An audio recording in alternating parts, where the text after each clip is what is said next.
Hi everyone, Tahara Ezrahti here from Applied Intuition, and I'm back with Corinne Cevaer-Corey.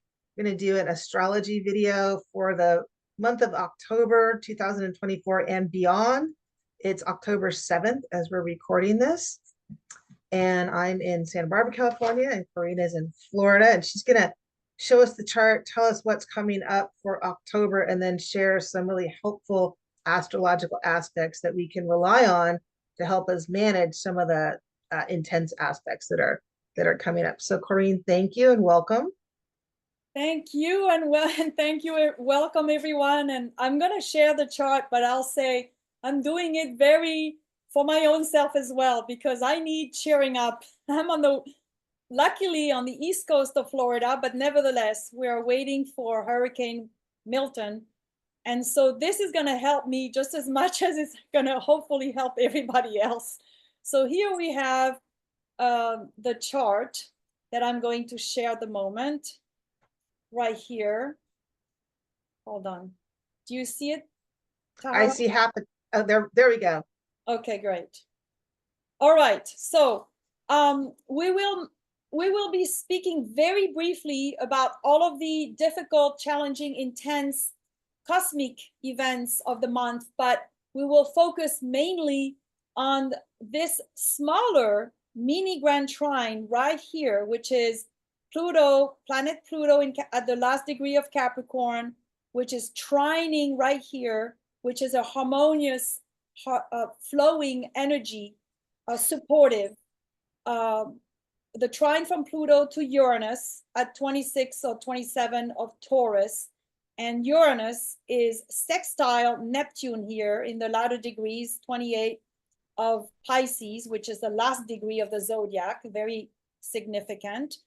And Neptune is sextiling back to Pluto. And this is forming a mini grand trine. I did the chart for Washington, D.C. at noon, just, to make it for the whole nation.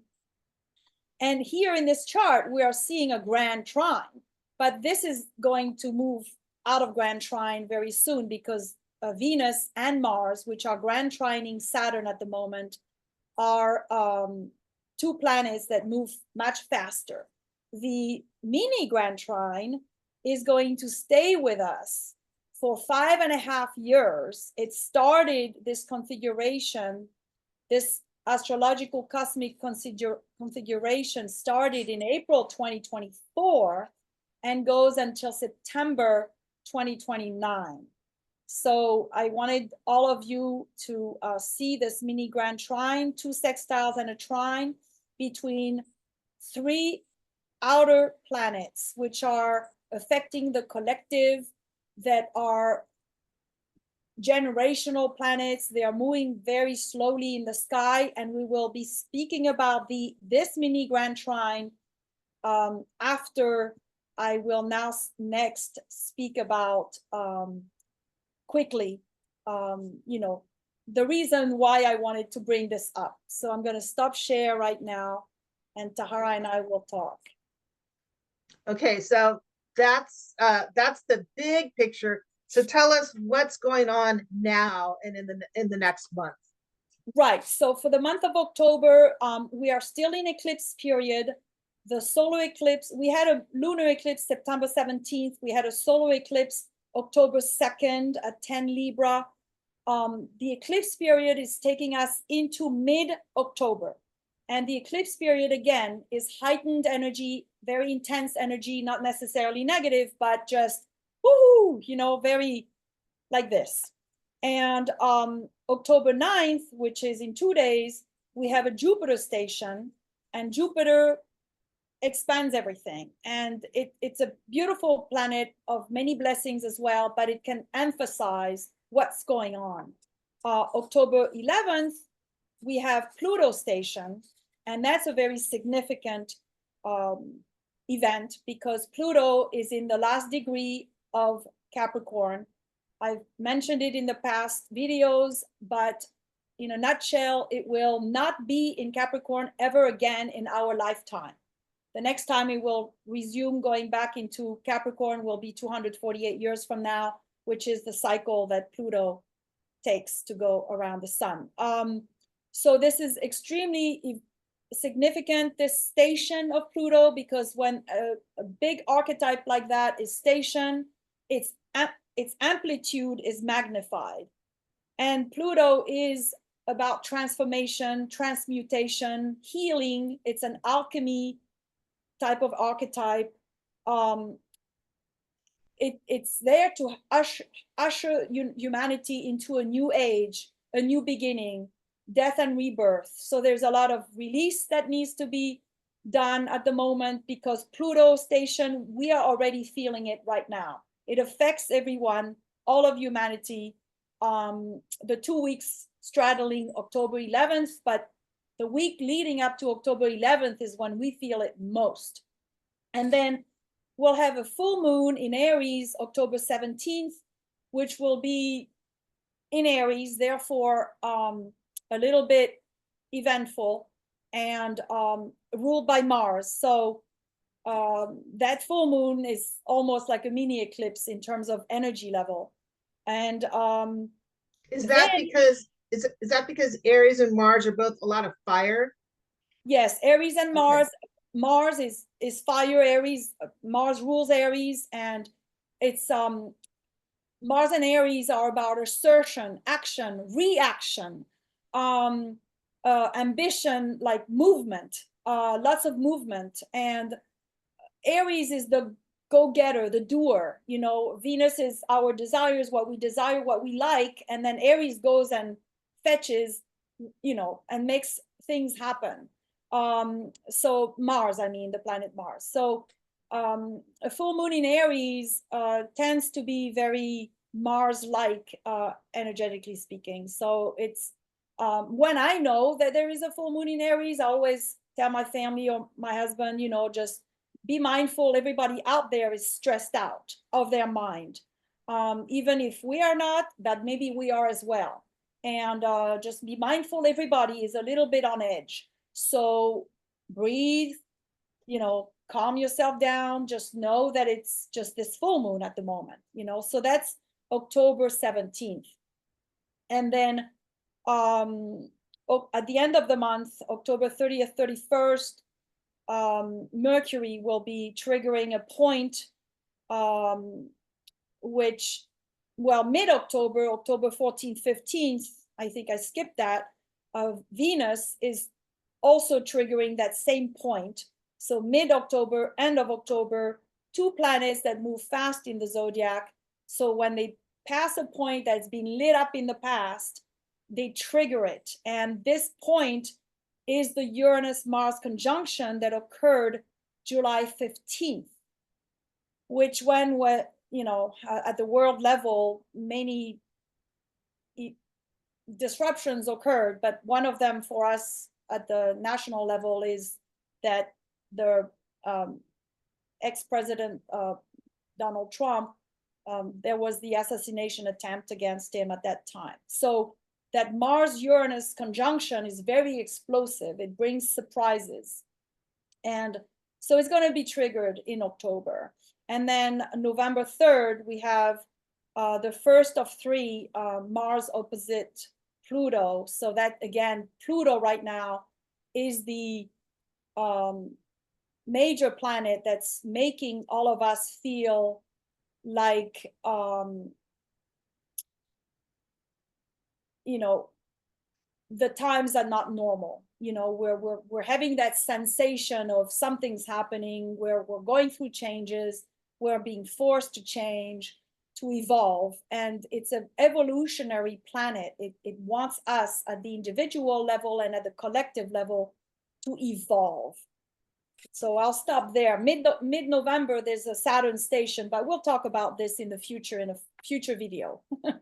Okay. Well, one of the things years ago, I had an astrology teacher talking about Pluto, that Pluto's going to rip away from you anything that's not supposed to be there, that it won't harm a hair on your head that is supposed to be there. So that was kind of comforting in the sense that you feel like things are being taken and things are changing, and well, you don't have any control. It's really about like letting go and trusting that what is being removed from your life, even if it feels like it's being ripped away from you, is kind of for your best evolution and the collective too. It just can take a while, sometimes years, to see the good in that, to experience the rebirth part. So we have a lot of intensity that we're feeling in October and some stressful aspects, but you wanted to share with us the kind of blessings that we also have to help us with yeah, this difficulty. the blessings involving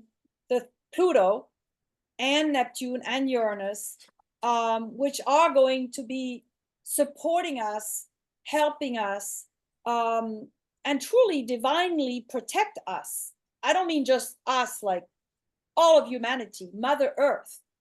This is a cosmic configuration that is just for the whole entire planet. And you know, we are being asked to introspect, you know, at a societal level, you know, to just look at how we've done things as far as development of you know, the economies and the political systems and so on, education systems and everything else. But you know, Pluto flips the mirror on us and helps us transmute and change everything for the better. So eventually it will be, you know, we are going to be living in better times and more happy times and more serene times and more harmonious times, with much more flow and love truly circulating between people of all different belief systems and cultures and races and you name it. We are truly entering a new age, Aquarian age, and any big deep change like that is very difficult at the individual level and at the societal level. And that's what we're feeling right now, you know, the push and the shove to just elevate our consciousness and watch our thoughts and belief systems and, you know, reevaluate everything to just elevate our energy, our vibration, our frequency. So that Jupiter station there we're having October 9th in 2 days, that's a big positive. But Jupiter is about search for meaning as well and purpose. So it makes our vision of the world bigger, and it increases our awareness of the larger societal issues and also how we are all interconnected and we are one, including the plants and the animals and the mineral kingdoms. And so now we've got in October, and then I'll move to the mini grand trine. But so in October, we still have the Jupiter station, which is a big divine protection. I look at it that way. So it's time to bring the light in, to call the light in, to connect with our guardian angels, to connect with the gods that we believe in, or the God that we believe in, to connect with Mother Nature. So Jupiter is going to help us very much this way. There is yesterday, October 6th, Mars, we entered the future retrograde period, the shadow part of it. We entered October 6th. And Tahara and I will do a separate video of the Mars retrograde period, which will occur between December and April of, February of 2025, but the shadow period, you know, will extending from October 6th to April and so on, and beyond 2025.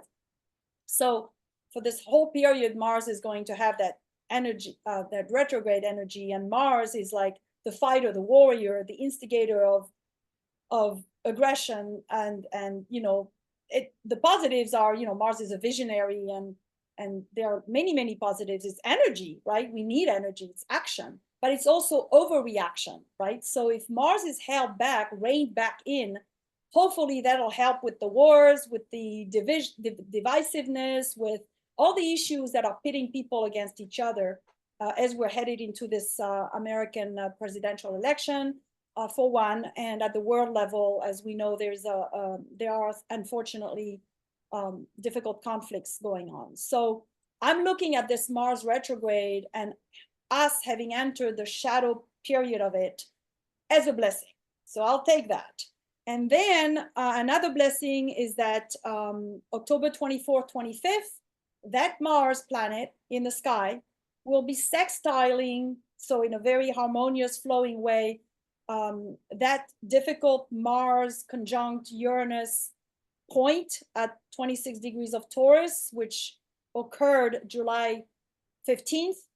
But in astrology, as in life, actually, time is not linear. So when, as a matter of fact, in astrology, if there are some very key points that were lit up in the sky, and let's say we have Mars or Mercury or Venus or a full moon or a new moon pass by that degree, ahead of it happening, it can be a trigger. And so in this case, it's post because it happened in July 15th. But anytime.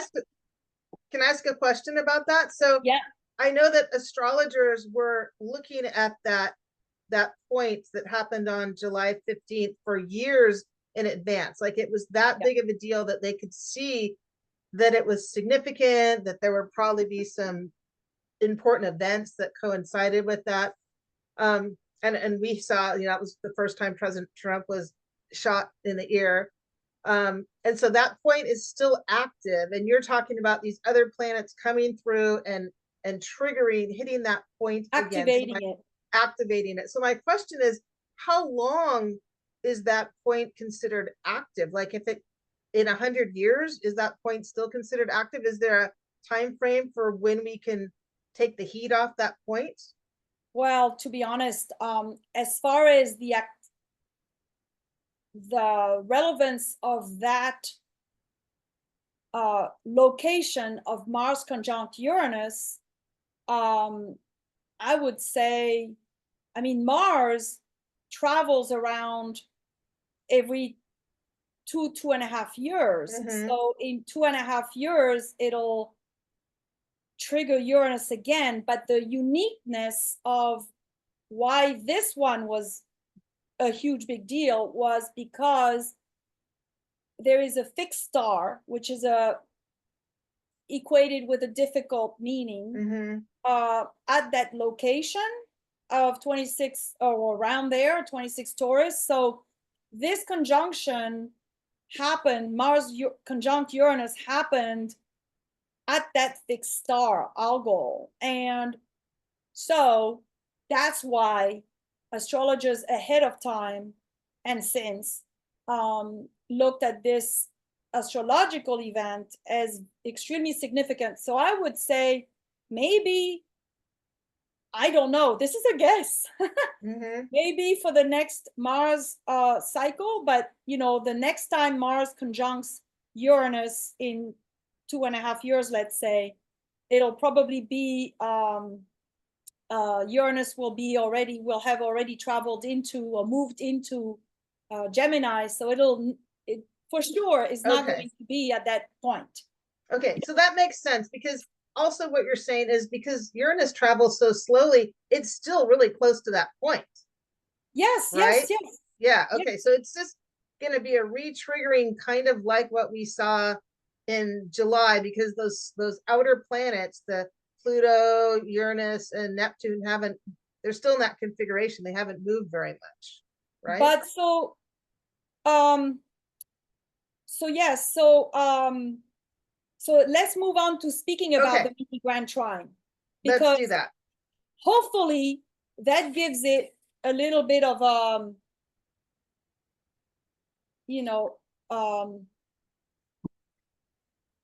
little bit of a damper, right, of this intensity that's being triggered by other planets and in October. So this mini grand trine, 2 sextiles and a trine, it is a huge big deal event because this configuration will last 5.5 years. At the current moment, those 3 planets, Pluto, Neptune and Uranus are in the latter degrees of their respective water and earth signs, but they will shift. Well, Pluto is shifting into Aquarius this November 2024, November 19th, 2024. From that point on, it'll be in Aquarius, which is an air sign, much lighter than this Capricorn energy. And the fact that it's at the last degree of Capricorn, it's what's making it such an intense moment felt by most of us. So Pluto moves into a lighter air sign of Aquarius, November 19th, 2024. For the next 20 years, it'll be there. And for the last 16 years, since 2008, it was in Capricorn. But it's at the junction right now of, it's sitting in the sky literally until almost November 19th, and then finally shifts. There's going to be a big shift energetically. The other two, Neptune and Uranus, are going to be staying in Neptune in Pisces and Uranus in Taurus. Next year, 2025, they will be transitioning back and forth between those signs and the next signs. So Neptune is going to shift into Aries, and then Uranus will shift into Gemini. And those shifts will then be permanent, in 2026. But next year, they'll just go back and forth. Next year, therefore, will be another transition year, and then perhaps we'll start feeling more stability as a collective as of 2026. The final time when Neptune moves into Aries will be January 26th of 2026. And the final time when Uranus will move into Gemini, that'll be April 26th of 2026. And so, but it doesn't matter right now, since April 2024, all the way until September 2029. So for 5.5 years, these three planets are creating this little triangle, this mini grand trine formation. And it is an extremely powerful alignment because it's rare. And the last time first I want to mention that I look at it as a blessing, as divine protection for humanity, as the increase of the presence of the light forces to help us down here on Mother Earth. So it really is, astrologically, in my opinion, the most important cosmic event of the 2020s, this mini grand trine. And it will bring flow and harmony. And these three planets are supporting each other, and they are supporting each other's qualities in helping these three archetypes to express themselves at their highest potential. And that's why it's important that we are seeing them forming this nice mini 2 sextiles and a trine, mini grand trine, because the highest qualities, expression, manifestation of these outer planets will be supported, and so that's really, really good. And the last time that those three planets were in a nice configuration with each other, it happened to be a grand trine at the time, was 250 years ago. So we haven't had these three outer planets, all three of them. We've had two of them to each other, but not all three of them since, the 1770s. And that's when the US Declaration of Independence was written. And for context, the next time we will have another one of those nice flowing patterns is not going to be until 170 years from now, in the 2190s, years. And at that in the future, in 170 years from now, it will also be a mini grand trine, 2 sextiles and a trine. So it's a once in a lifetime of opportunity for us humans and as a collective to really create something better for us and for Mother Earth. We have this incredible possibility to co-create, and in our respective charts, depending on where these planets are located, then we could, personally look at the individual's charts and see where are we being solicited to rise up, to rise to the occasion. Which life domain will receive that focus, the most benefit. And also, if we focus on it, where can we develop more, receive more, benefits from these planets? And where do we have protection in our chart is basically where these three are creating that mini grand trine. And, that's where we will be perhaps solicited to mostly express ourselves at the highest level. Yeah. So it sounds like, we're going through all this intensity. We had talked the other day, it's almost like we've been preparing for this for a long time. If someone was pregnant, there's like, you're dealing with the whole pregnancy, but then there becomes the moment where you actually go into active labor, and it's like the baby starts crowning, and it's just imminent, and there's really nothing you can do except trust and go with the flow. To me, you use the word blessings. It seems like we're lucky to be alive right now, even though we're being pushed and prodded and mushed into shapes that feel uncomfortable to us. We have a great, it's like we came here for a reason, and we should be excited and hopeful and looking forward to how can we participate, how can we contribute, instead of just being stressed and fearful and nervous all the time. Right. And the reason why we may be feeling more stressed and fearful and anxious and so on is because, the water earth energies tend to be a little bit heavier. But when those outer planets, starting with Pluto, November 19th, moving into Aquarius, and then the other two will follow in 2025 and definitely in 2026 in January and April, they will move into fire, air, and Pluto is moving into air. And so this is the other one, the water earth is more feminine energy, and the air and fire are more masculine and assertive. But it will be felt, I believe, as lighter energy. And, air and fire are very social energies, and it's just going to be more flow and more speed, because water earth can feel like things could stagnate, and things are just, stuck and not moving fast enough.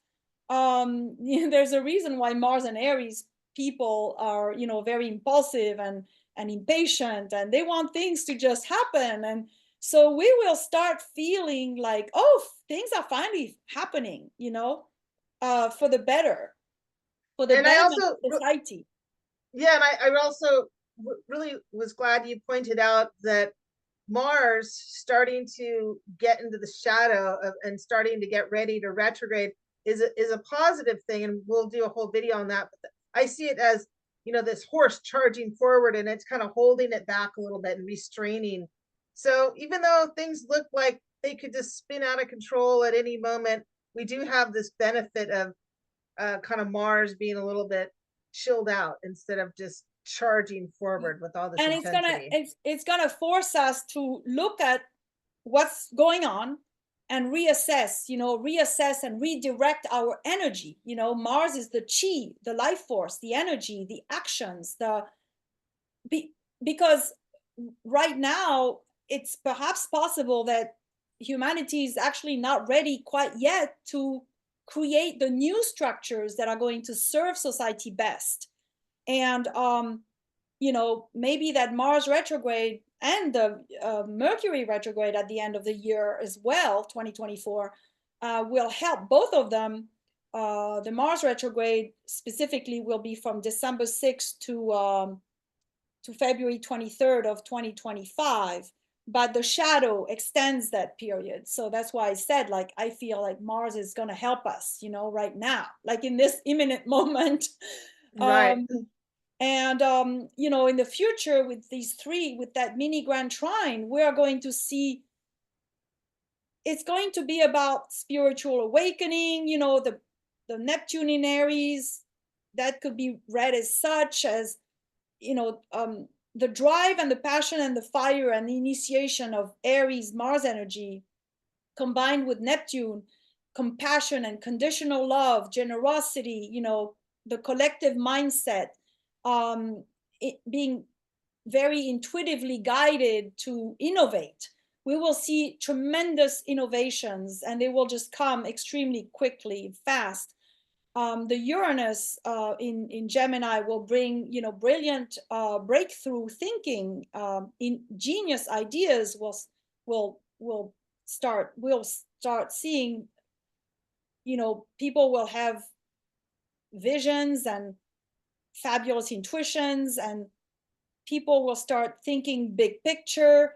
And the technology, at the technology level, the acceleration is going to be insane. And again, Uranus and Neptune are both idealistic archetypes, you know, that are heart centered and for wanting evolution of planet Earth in the right direction. You know, there'll be less selfish energy and more group think, like group minded, collective, you know, energy going forward, with Pluto in Aquarius, which is also, you know, Aquarius is the sign that Uranus, the planet, rules, and it's very group minded and you know, networks and working with each other, and collaboration, you know, is a big you know, the altruistic, the collective, the collaboration, those are going to be, Pluto brings determination and persistence. So, you know, at the higher level of these three archetypes, they are going to work with each other as opposed to, you know, the opposite. And it's going to be a big time of healing.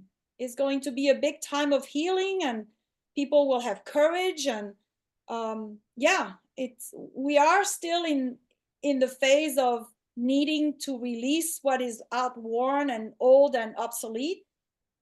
But very, very soon, we are going to put new institutions in place, new structures in place, or improve them significantly, so much so that they'll look different.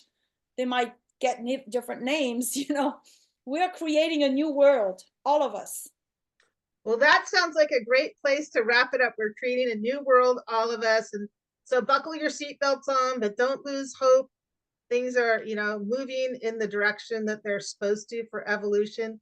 And during these stressful times, I also wanted to link a video. I'll link a video to this video, and it's a video that I have on grounding.